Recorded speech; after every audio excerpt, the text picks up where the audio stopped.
In this video, you'll learn how to connect the Rewardo Admin Panel with Firebase.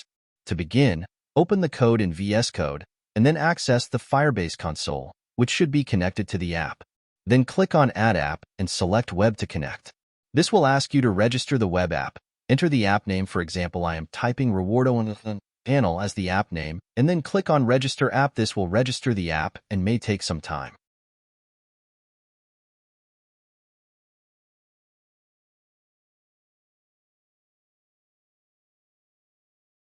After that, you'll need to add the Firebase SDK to the admin panel. To do that, copy the Firebase config variable as shown in the video, and after copying the variable, open the VS Code.